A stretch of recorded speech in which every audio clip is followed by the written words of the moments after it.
here in the confessional room with my girl Candace. Candace. Just say Candace? Okay. She is the owner of the Candy J agencies, Candy J. She is a mom, an entrepreneur, a sister, a mother, a prayer partner, a speak a purpose into life of women. She is the creator and founder of Woman of Courage. Woman of Courage. So let's start there. Okay. Women of Courage. Talk about it. Women of Courage. We are now into our 6 years. We just celebrated it this past August. And I just needed a big sister. I needed somebody to talk to. Mm-hmm. I needed somebody to bounce ideas off. I needed someone who's been through it to help me because I'm the big sister. Mm-hmm. And I needed someone to talk to because I didn't have nobody to talk to. I didn't have no one to talk to about the things that I was going through. I didn't have anyone to talk to about girl stuff. Mm-hmm. I want to talk about boys. I want to talk about dating. Mm-hmm. I want to talk about spiritual stuff. I'm talking about anything that conversation sisters would have. Mm-hmm. And there's no limit. But it's also private. So it's a private group. And it's invite. You can send a request. I'm going to go through your page. If I can't go through your page, I can't see you. You're not going to be requested. I'm not going to be accepted. I probably do 1 or 2 invites a year. Because that's why we just hit we just went over 1,000 women this summer. Mm-hmm. And thanks to Shaquita. Thank you, Shaquita. She helped me. She said, girl, you got this? Oh, we're going to get you to 1,000. And she helped me get to 1,000 women. And it's what goes on in this room stays in this room mm-hmm. type of deal. And if I find out that you're taking people's business out in the street, just went over 1,000 women this summer. Mm-hmm. And thanks to Shaquita. Thank you, Shaquita. She helped me. She said, girl, you got this? Oh, we're going to get you to 1,000. And she helped me get to 1,000 women. And it's what goes on in this room stays in this room mm-hmm. type of deal. And if I find out that you're taking people's business out in the streets, you out. I don't care who you are. It's been organically grown, and it has been such fulfilling mission for myself. Because if I'm feeling a certain way, I could just go into my women's group and talk about it. That's how I got my therapist. I went one day and I asked my dad that morning. All this happened in one day. That morning, I asked my dad. I said, I think I've done all I can by myself. It's time to bring some help in. And I asked him, would he help me pay for a therapist? And he was like, yes. And I was going to do the app because I had a client that was doing therapy through the app. So I was going to try what my client was doing. But I remember posting something in Women of Courage about dealing with anxiety because I used to deal with anxiety really, really bad mm-hmm. back in 2015. I still deal with it on and off, but I was having real anxiety attacks and stuff back then. And spiritual attacks. It was crazy.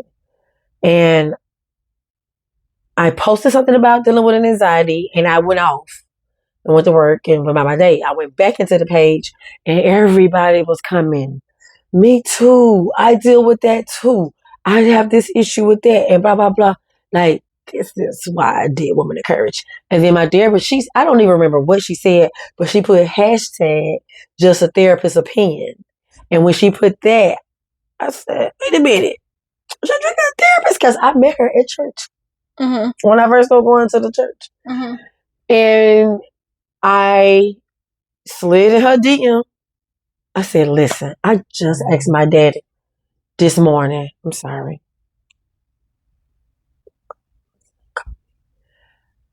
I had just asked my dad that morning. I was telling her this. I just asked my dad this morning, will he help me pay for a therapist? How much you charge? My dad, she was like, what you talking? What's going on? Talk to me. And we talked about everything, and she's been my therapist ever since. It's been since 2021. Mm-hmm. And that's what Women of Courage is for. Mm-hmm. It's for us to have those conversations, those girl conversations mm-hmm. that we really, you're not the only one going through this stuff. Mm-hmm. I wasn't expecting everybody to be like, I deal with anxiety too. Mm-hmm. And it's all things that I'm doing. Like I'm going through the dating stage. So I've been there talking about dating. And I'm like, y'all, the dating water ain't that bad once you get past cause you go into the beach and the water be a little nasty, but if you keep going, it'll get a little clearer, a little blue. Look, y'all gotta, keep going. So I kind of document my date. I don't go on a lot of dates, but I talk about it in the group. I literally pour my transparency out in that group because I know what I'm dealing with and what I'm going through present time, past, present. Someone else is going through it, and they needed a sister too. So that's why you always hear me say, "Hey sis, hey sis." And that's why my books are saying I start out, "Hey sis, let me talk to you." It was all because it's a sisterhood. So that's why I started Women of Courage. That's how we started up Women of Courage. And you mentioned something. You said that you had done all that you could do alone. What were some of the things that you were wrestling with? That's when I was trying to heal from all my traumas. That's when I decided to go on a journey. Like I went celibate for 2 years. I dealt with heartbreak, childhood trauma. I was starting to actually peel those onions back. And it came to a point where I kept on saying, you got to talk to somebody. It's time to talk to somebody now. Right. You didn't did the little work. You didn't started to acknowledge that you need help. I needed help. And I read books. I watch podcasts. I talk to people. But it's like now I need someone that's going to really come in and get to the root of my issue. Okay. So what have you? So your podcast. The reason why you wanted to come into the confessional room. Excuse me. The reason why you wanted to come into the confessional room is because you wanted to talk about pain into purpose. So let's talk about the pain first, and let's talk about, because I know some of your story. I know some of the things that you have gone through, and I know that you feel that purpose is within Women of Courage. Women of Courage, right? Yeah. And so that's where your root and you're beginning to blossom into purpose with Women of Courage. Because we know that you're a mom, an entrepreneur. We know about your hair salon. We know about all that. But I know that your purpose is in Women of Courage. Women of Courage. So let's talk about the pain that got you. Because we all know that when you want something, God's going to take you through that same thing you're saying that you want. So you wanted a sisterhood, but you had to first go through some issues within sisterhood of your own to realize, I want to be a big sister to somebody else. I want to pour into somebody else, either from the good that you went through as being a sister because you're the one of four, or the bad and the indifferent, or you want to deal with all three of those. So let's talk about some of the pain that pushed you into your purpose. You want to start from childhood? I want to start from the root. I want to start from where Candace wants to start from. Don't ask me where I want to start, because this may be my platform, but this is your confessional room. Okay. This is your room. I'm just here to guide you. Okay. So me needing a big sister, I remember when I was little, and I was in a home where I was feeling abused, and I had no one to cry to. If I go to my mom and I try to cry to my mom about things going on, he pay the bills, or what'd you say? He paid the bills? Yeah, or going on, and like it was never. Let me hear you out. So I was like, I wish I had a big sister somebody that I could talk to help me through this. I consider myself, I was abused. In what manner? Like physically abused. And verbal too. Verbal too. And when I would go to my mom and try to cry on her shoulder, she wouldn't allow me. She wouldn't go on. And as a little girl, I can't even. So I cried to my dad, because my dad didn't let me cry on his shoulder. But I didn't live with my dad. So as I got older, I had to start fighting for myself. I started fighting back. And I ended up running away the summer going in my senior year. Now, a lot of my friends didn't know it at the time. Some of them know it now, but they didn't know it at the time. That they just thought I just went and lived with my dad, but they didn't know that I actually got up and ran away out the house. And I told my dad, if you did not come and get me, I'm gone, because I'm not going back into that house to deal with that. I'm not dealing.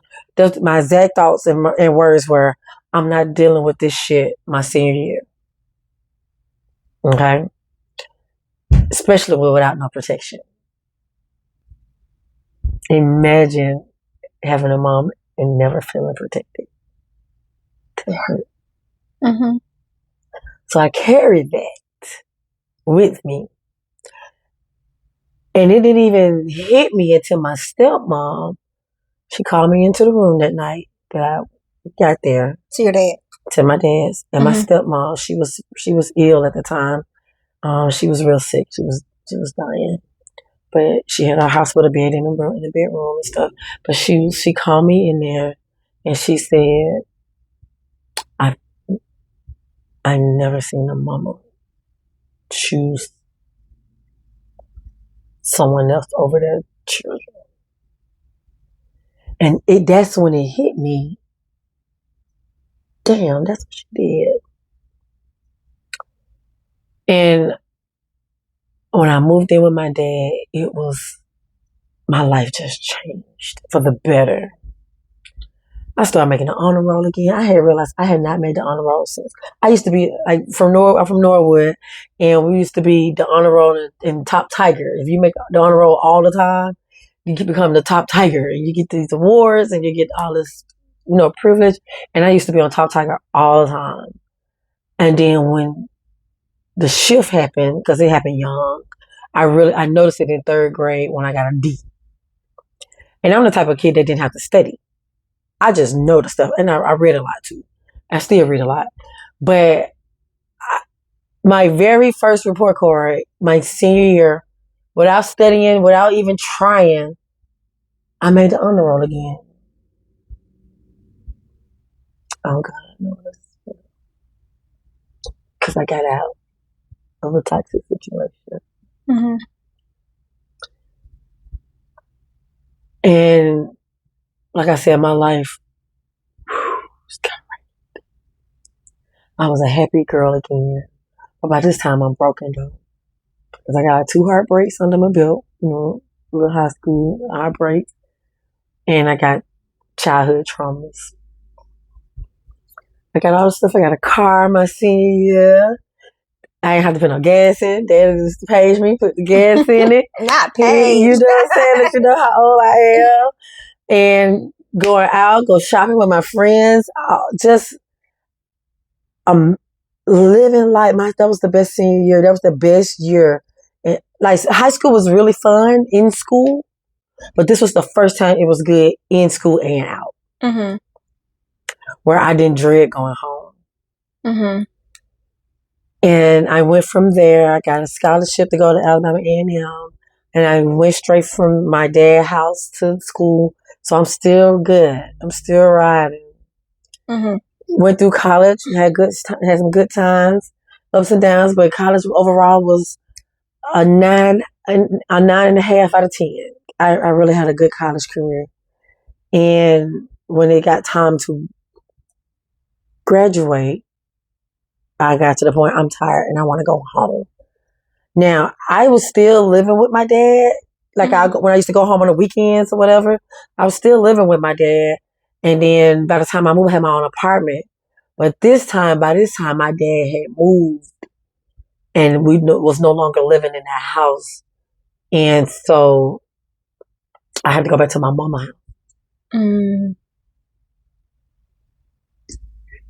Not realizing there was still some BS at that house. Even though my stepdad wasn't living there anymore. Mm-hmm. She had divorced him by that time. So now it ain't even him. Mm-hmm. it's her. Mm-hmm. And I love my mama. Please, let me make sure I say that. I love my mama to life.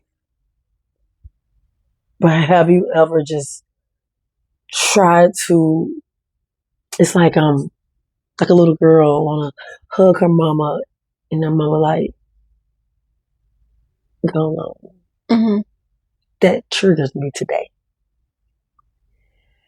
And I went through so much. I remember getting a fighting with my stepdad in the yard. Because by this time I started protecting him.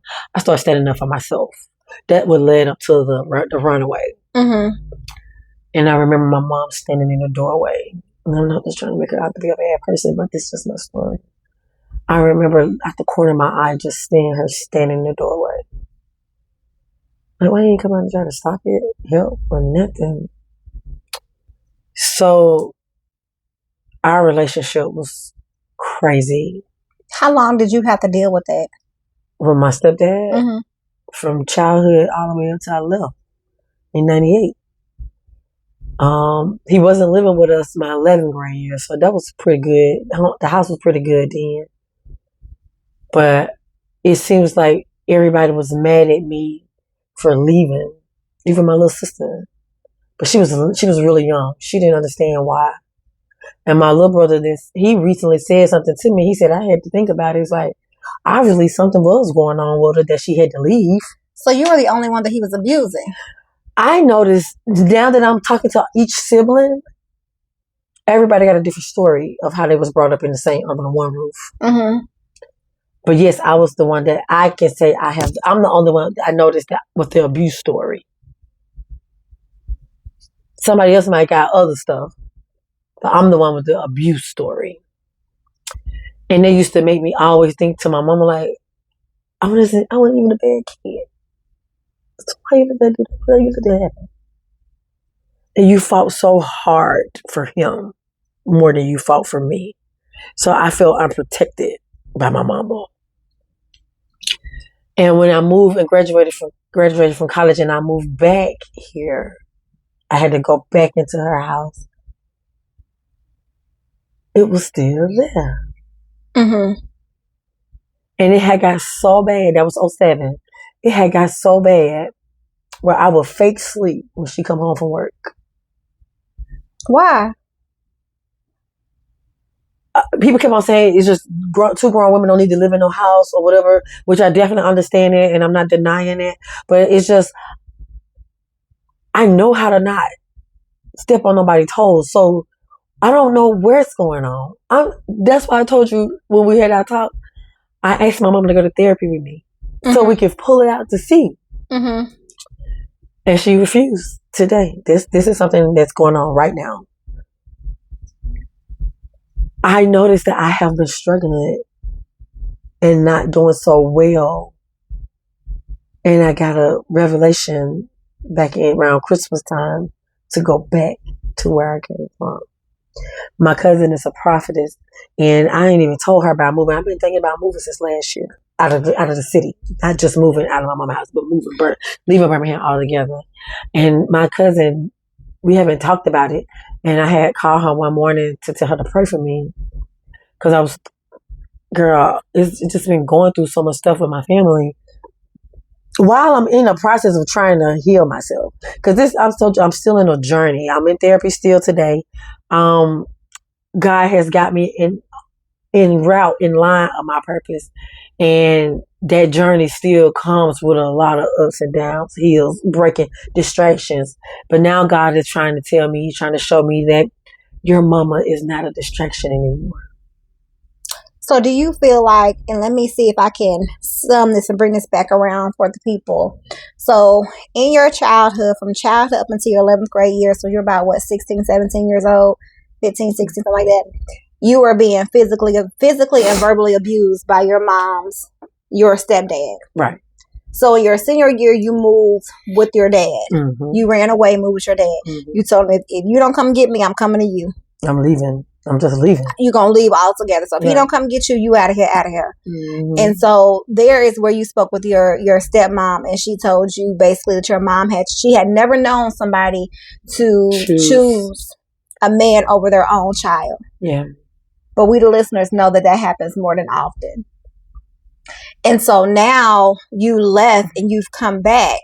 You left, went to college on your scholarship. Things changed and turned around for you in your senior year. You left and came back to your mother's house. So you left for a little while. I know that in the interim, you had your own place, but you have now gone back to your mother's house, and you've been there for some years. And my therapist told me, she said, why did it keep going back to that? Can I share what I believe? Yeah. I had a conversation with my first lady, and she had to remind me that thing that you do not conquer will conquer you. Right. So for me, when she said that, because I got, life be life in all of us. Okay, let's go ahead and put a pin right there. It be life in all of us. Right. And one thing that I am very big on with my friends is avoidance is not deliverance. So you can run. And so it all made sense just Thursday. It all made sense. I'm tired of da-da-da-da-da-da-da. And I'm so sick of da-da-da-da-da-da. And when she said, if you don't conquer this in this season, it's going to carry into your next season. Right. You have to learn to conquer this thing. And it's crazy because the very thing that caused you so much trauma and turmoil and destruction, you're having to sit in it. And sometimes I remember your current first lady telling me, it's not that you don't know what you're doing is wrong. It's that you don't want to accept what you're doing is wrong. It's not like you slow. Because, she's talking to me different. It's not like you slow. You just don't want to deal with it. And so you're going to keep on bumping your head. And so as I'm listening to you, you can keep on running all you want to, Candace. You can run to Egypt, Africa, but you're going to keep coming back to this. Same situation. That giant. You have to face that giant because you have to understand, and our testimonies are kind of the same. But until you realize that it's not your mom's problem that you have an issue with, you want her to fill a void that she doesn't have the materials to do so. Right. You want her to do something. You want her to say, come here, my child. Let me love you the way that you want me to love you. I remember last year in my English class, I was having this dialogue, getting to know my students, and I'm so non-formal. And all my kids were saying things like you. Yeah. And I said, I'm not taking up for your parent because I'm a parent. I'm taking up for both sides because I've been on both sides. Have you ever stopped to think that your mother only did what she knew she could? Yeah. And I told them, so the next time, because you recognize the issue, give them grace. Mm-hmm. Just give her grace. The moment that you allow for yourself to sit in grace with her and understand the love that you're asking from her, because she's not currently capable, not saying that she's never going to be, because I believe that if he can change some of the people that I done seen him change, he can change anybody. But you're looking for love in a place that's currently unlovable. Right. And so when you seek God and ask him for that love, he'll fill that void. But go ahead. That's just what this is. No. That's exactly what it is. And that's what's going on. So where we are in the place of now, like I told you, I asked her to go to therapy with me. Mm-hmm. And it was my therapist's idea. She did something recently that hurt me. Mm-hmm. And it was the same excuse that she used to use when I was a child. Mm-hmm. And this time God said, no, don't let that just slide by. And even though in my brain I was thinking, maybe we need to go to therapy. I ain't even said nothing to my therapist about it yet. But my therapist was at the event that my mama did not show up to. Because my mama never showed up to nothing I've done. Mm-hmm. Since a childhood, I gotta go to work. I gotta work. Okay. And that's another trigger for me. Putting her job before her. And I'm thinking, so you're not helping me because you said he paying the bill. But I can't even get you to come to a football game to support me. I was in a band. I can't get you to come because you keep saying you gotta work. So that was a confusion for me. Mm-hmm. So now as an adult, in 2025, something that she said she was going to come to, and she didn't look for my like this. Something that she said she was going to show up to, and then show up and didn't say nothing to me. Even asked me the time frame of when it started. Say the day of. I didn't find out till after it was over that she had to go to work. And something in me was like, enough is enough. And I prayed on it. I told my therapist because she was there, and I said, well, at least we know what our next session going to be about. At least we know what we're going to be talking about next session. Mm-hmm. And prior to that was on a Sunday. So prior about that Tuesday, I was talking to my therapist, and she said, Candace, why don't you ask your mama to come to therapy? And y'all can just, talk about it. I had already was thinking that, but I was like, I'm going to ask her. So when I went to her, I was like, hey, can you come to therapy with me so we can, because when I said something to her about not being there, she tried to lie on top of it. Oh, wow.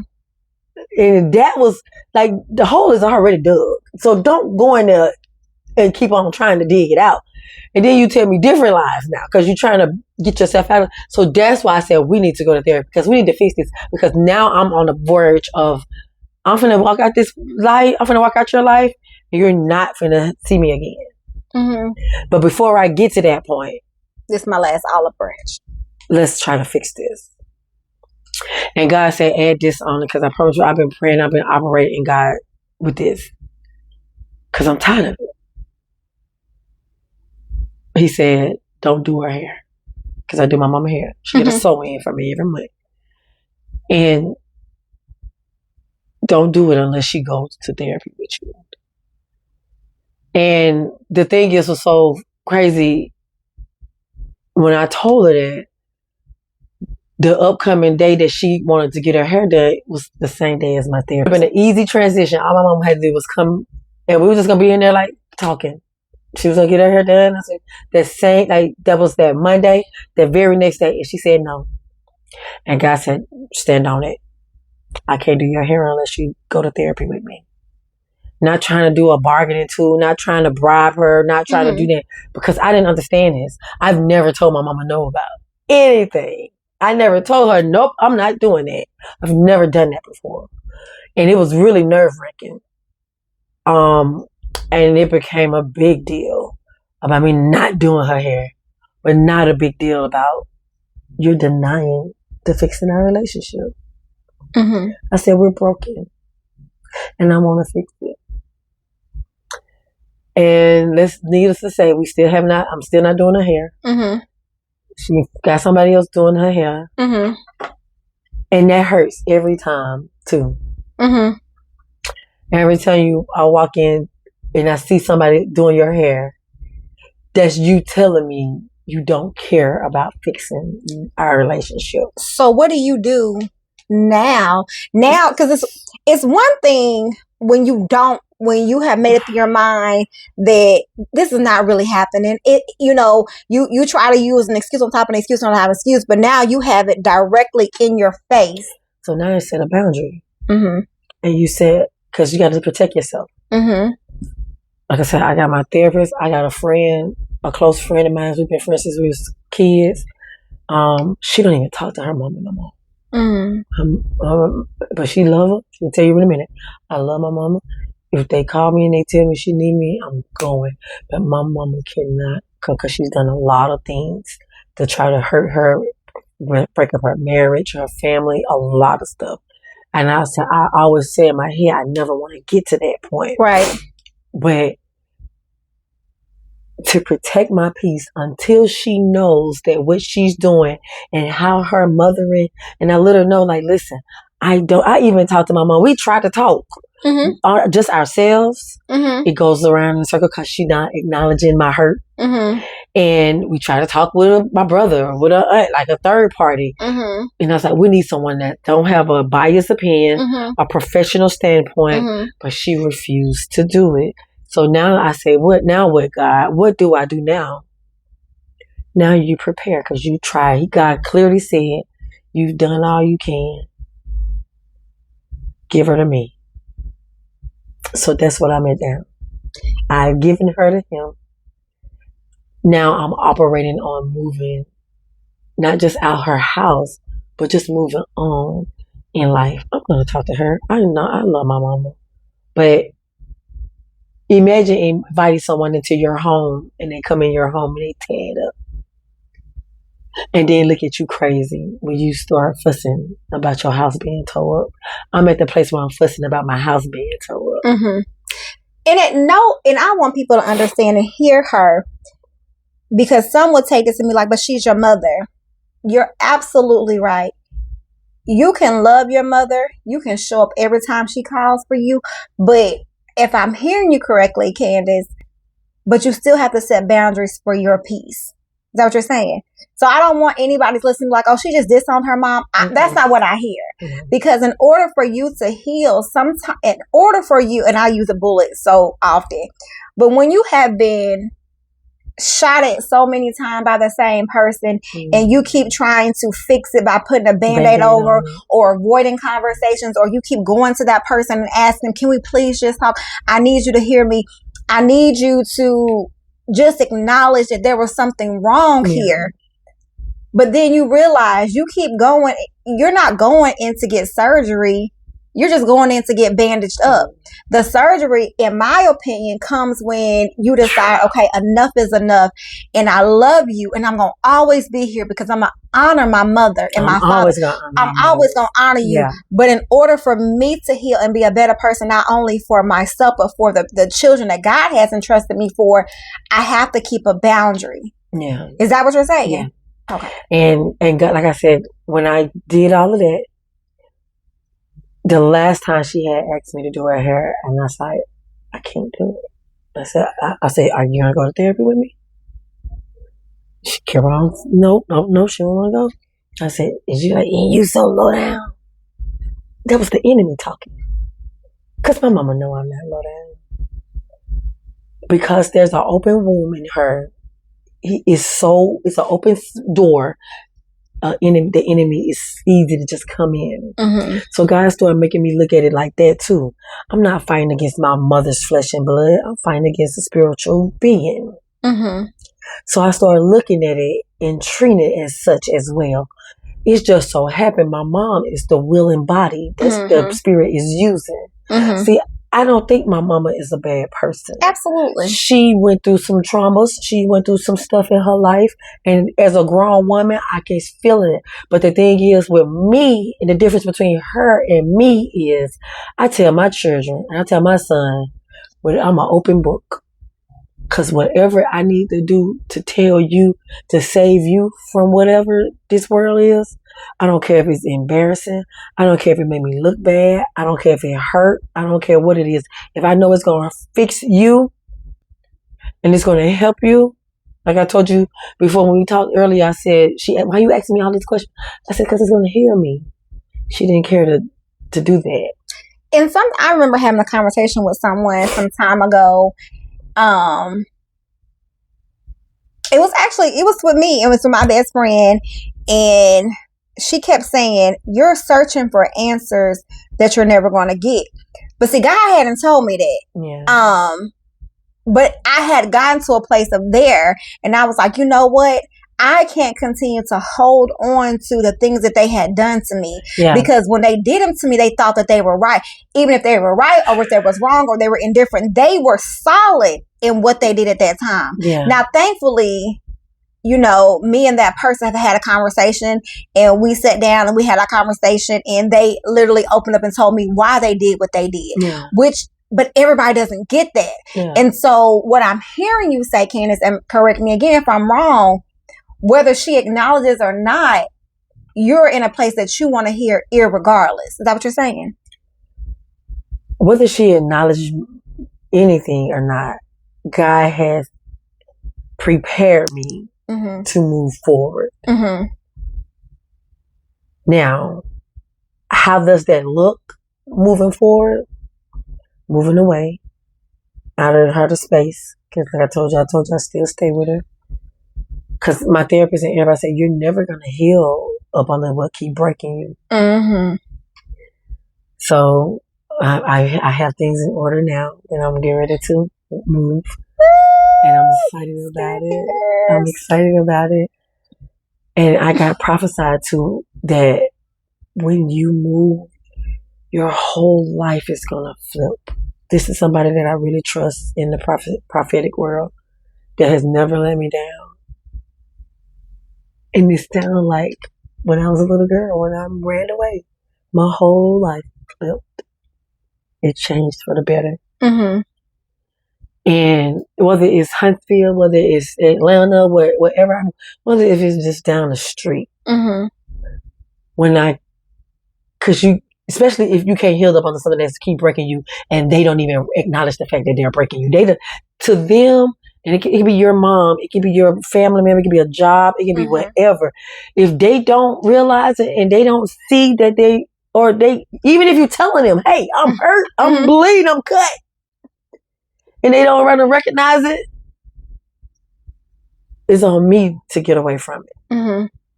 Go ahead and keep doing it. But you're going to realize when you look up and you see that you're not being invited to the big shows. Like and people might think I'm dead dirty, wrong with that. But I always say, and I told my auntie that, she laughed because my mama twin. And I told her, I said, if she doesn't get it right, I'm going to put a blonde wig on you. And all people don't know the difference is family. Everybody else, they identical. So I'm put a gold tooth in your mouth and I'm put a blonde bob on you. She laughed so hard. She was took about it. It was funny, but I'm serious. Because that's not the only person. And I want to because I want to make this whole thing. There are certain people in my life that setting that boundary is a must. It's a must for your healing. It's a must for I can get out of this space and have that to heal from that childhood trauma. Mm-hmm. I got to set that boundary. I had to set a boundary with an ex, with my son's father, my youngest son's father. Mm-hmm. And when you set boundaries to people that keep hurting you, it looks like you're doing them dirty. Like I said, my mom was like, "You so low down," and I was like, "She know that ain't true." Like that didn't even hurt me when she said that. I just looked at her like, "You know that ain't true." Mm-hmm. I ain't never been that type of person to be low down person. That's not even in me. And I remember my ex told me, "You so cold." Cause no, just don't let you hurt me no more. Mm-hmm. And I pray to God, and I show in my journal, I pray to God, and I had a pastor that came and gave my hair done. And that's why I love doing hair too, because sometimes God will just send me a client for one time just to give me one word, and I might not ever see them again. And he sent me this pastor, this woman, and Dr. Ragland. And her story is amazing. And she told me, pray for your mom's heart. Mm-hmm. Soften it. Just pray for the heart. And that's all I do. I said, God, I'm praying for my, even if my whole prayer journal don't even be about her, I make sure before I go, Lord Jesus, I want to make sure I pray for my mama's heart. And that's it. And I move forward. Is it easy? No, it's your mama. You have a connection to her. And I'm the one, I don't want to not have a connection with my mama. Absolutely. I want a relationship with my mama, but I have not had that mother-daughter relationship all my life. Mm-hmm. So now I'm at a place where I have kids. Right. I want to be the best. When I had my son, I was like, I'm going to be there for you. And when you come to me crying about what's something bothering you, I'm going to make sure I be there for you. Whether you're right or wrong, we'll handle it how it go accordingly. But I just want my child to know that my mama showed up. Mm-hmm. And even if I had to fix my job, I was doing hair, so I had a career where I was able to be football mama, PTA mama, go on field trips. Like I made sure my son can say my mama was there, because that means a lot. Mm-hmm. Here I am, 30. I have a brother that's 50 years old. He even said something.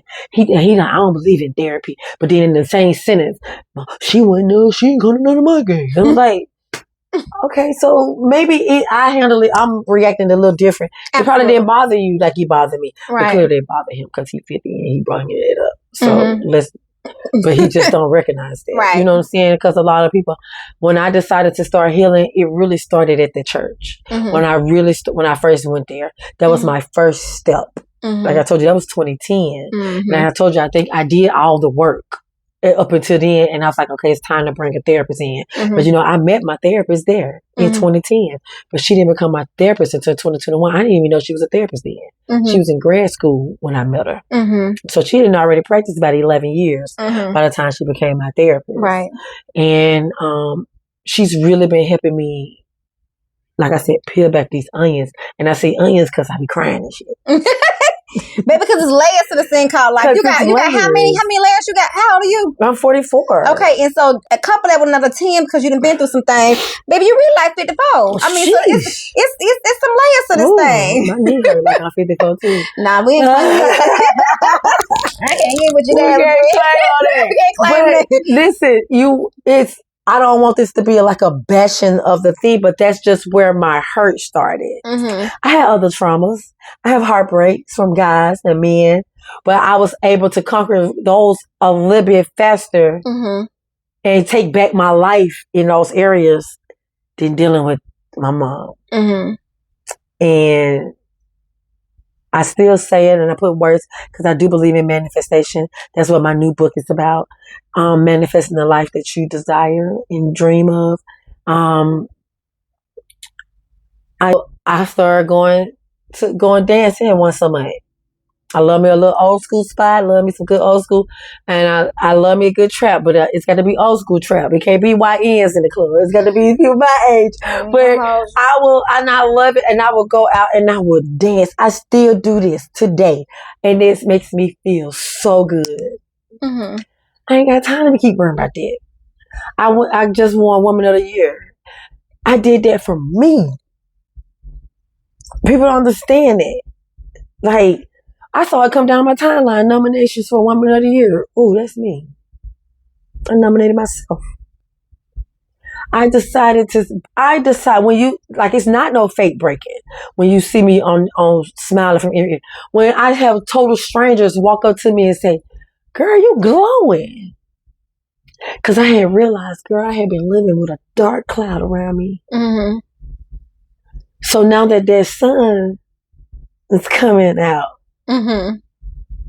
it exposes a lot. And it exposed me and my mom's relationship. Among some other people too. But this is the one I care more about. I care about the other ones. But this is the one I want. This is the root. This is the root one. And this is the one I desire and hope that a better situation, but I am prepared if it don't. Okay? When your light starts shining and it starts glowing on other people, it exposes their darkness, and they're not ready to come from up under there. You know how when that sun come out and people who've been used to being in the dark, you know, they hiding. They gotta get from it, and when you get too close to them, they'll do stuff. They'll attack you. They'll say stuff. They'll hurt you. They'll break you. They'll throw up your past. They'll throw up anything that they can to. Oh my God! But God has replaced people to be standing together. And I want you, and like I said, I'm going to state before, I pray that it gets better with my mom. I desire it to get better with my mom. But I'm not finna force anything because all that does is hurt me even more. Especially when you got somebody that's not ready to. So you give that person to God and you live your life and you do not be ashamed, because I was ashamed.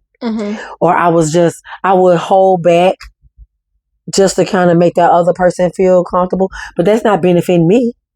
Especially when I'm in a growing season. Right. And I'm making myself stagnant. And God like, wait a minute, did you pray for this? So why are you holding yourself back? Because you don't want that person to feel bad? And that's the person that's been dogging you, doing you crazy, treating you bad and blah, blah, blah. So why you? No. I started loving me. And when you start loving yourself more, it ain't no matter. It's me, it's God, me, and my children. And hopefully a husband, Lord Jesus, don't throw that out there in the atmosphere. I am single. But I'm gonna say this to listen to what she's saying, because I don't want anybody to say that she's isolating herself. One thing that I learned today in church is isolation can be the opening gate or around the corner of bitterness. That's not what she's saying. No. She's saying that she loves her mother. She has acknowledged the things that happened in her past. They happen. You know, my 3A's got to hit you every time because that's just who I am. She acknowledged that she had trauma from her childhood. She acknowledged that. She acknowledged where it came from. She's accepted she can't change that. But what she is saying is she's in her affirmation stage of affirming herself that, I love you and I want you to be in my life. But, and if anything happens to your mother, you're gonna be there. I'm gonna be there. However, until we can get on one accord, I got to handle you with grace, and I got to allow for the trauma that happened to me not to consume me now, because I have to love myself enough to love my children enough. I have to be in a healthy mindset for me. And even if you go down, even if your mother goes down, you're going to step in there, but then you're going to go back and continue to pray. Never once did she say she's not still praying for her mother. She said she's still praying for her despite what has happened. Because I'm just a firm believer that in this generation of us people, we know that there was some shit that happened. Okay, y'all, just gonna charge it again. There was some shit that happened, and we're not tolerating it for the lineage that's coming after us. We are standing up to it. We know that we're God-fearing. We know that we can pray. We know that there is therapy as an option. We know there's a first lady or counselor that's available for us. And so we are making the strives to do better to break those chains and bondages of I have to lack or I have to remain stagnant. And so from there, you realize, okay, so these things have happened, but because I desire a sisterhood, because I desire more, there's got to be somebody else out there for me, because we all know when once we get to a place, we're supposed to reach back and go grab somebody else. Yeah, because it ain't no fun if the homies can't have none. And especially with my family, like my family, when we're in a happy place, we are lit. And we have a good time. We can always get my mama to take a shot. You know what I'm saying? And like my mama is a real cool person. But I just feel like because like I said, therapy and talking to my dad, talking to her sisters, because I really went into a nosedive deep. I was like, why is she the way she is? So that I can get a better understanding on what I can do. It wasn't just, oh, she did me dirty and I don't want to da-da-da. No. You know what I'm saying? You want to know the why. I need to know the why, because this is going to be a generational curse that's going to be broken. And sometimes if you're called to be the generational curse breaker in your family, you got to shake up some stuff. You got to bring some stuff up that's been dirty and been hidden up under the rug for a long time. And you will look like you are the bad guy. You will look crazy. You will look crazy. And how dare you? And who gave you permission to go dig up that? Them skeletons are buried for a reason. But the thing is, once you get past all of that, which you will get past all of that, everybody's going to benefit. I'm not just doing this because it looks to them that I'm just doing this to be selfish for Candace. Yes, I am before. Because if I don't fill my cup up, who will? Absolutely. You know what I'm saying? So if I don't fill my cup up, I can't let it overflow to you. I ain't going to empty it out. It's just going to overflow into those that are willing to do it, to catch it. But the thing is, you can't allow those distractions, because they're going to come to stop you. This is the purpose. This is the reason. We talked about the pain, right? Right now, we talk about my mom because that's my biggest pain. I didn't say she was my only pain. I got other pain. Absolutely. But this was the biggest pain that I feel like even just sitting here today, God is freeing me more. So I'll be able to walk out of here and still feel like, whew, and I feel like you don't do things. God always got a purpose and a reason. Now I'm going into my purpose. Because I got so many people around me that got mother hurt. And I can honestly talk to them from standing in it, who came from childhood, from adolescence to adulthood. And now I decided to say, it stops here. The buck stops here. So she might be bucking because of my boundary. And like I said, she tried to call me low down. She didn't even believe it. Yeah. That was just something the enemy had her say out her mouth.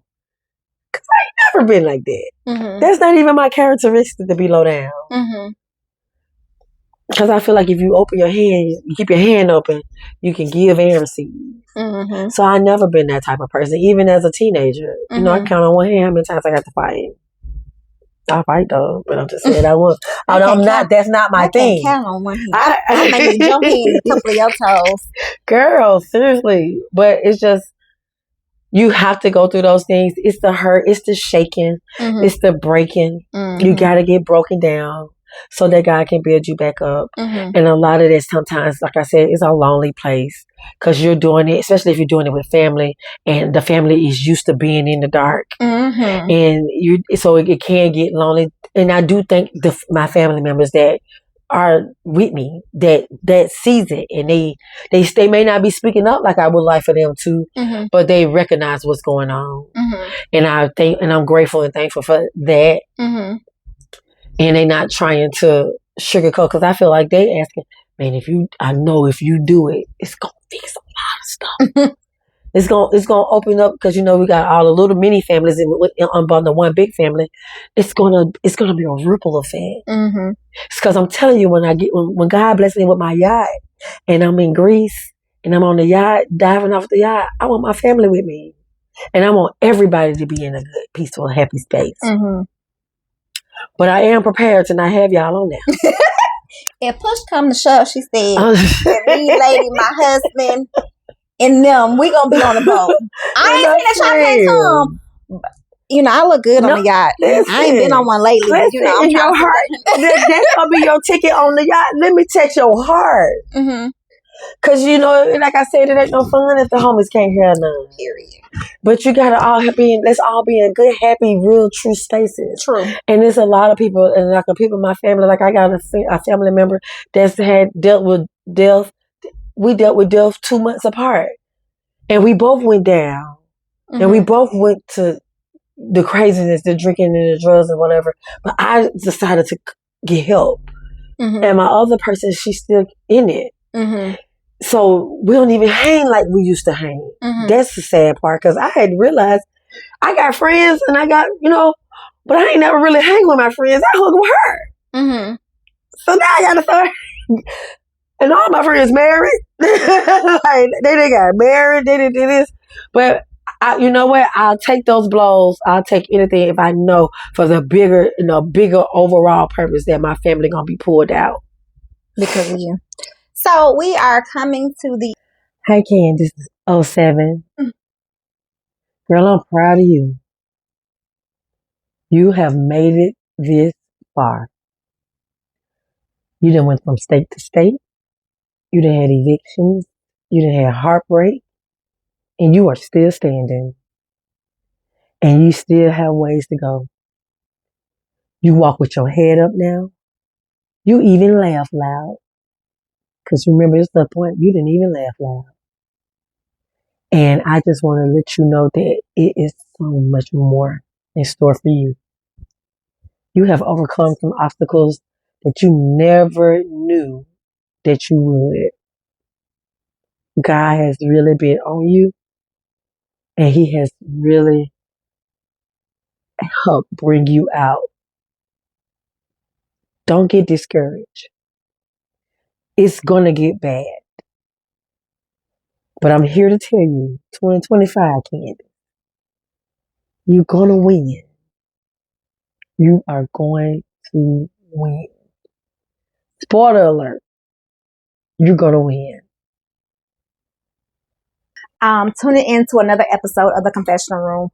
I am so honored that women are sharing their stories, their testimonies, and truly coming out and telling exactly who they were, but not who they are. So, I have to leave you with my 3 A's. We have to remember that we have to acknowledge our past.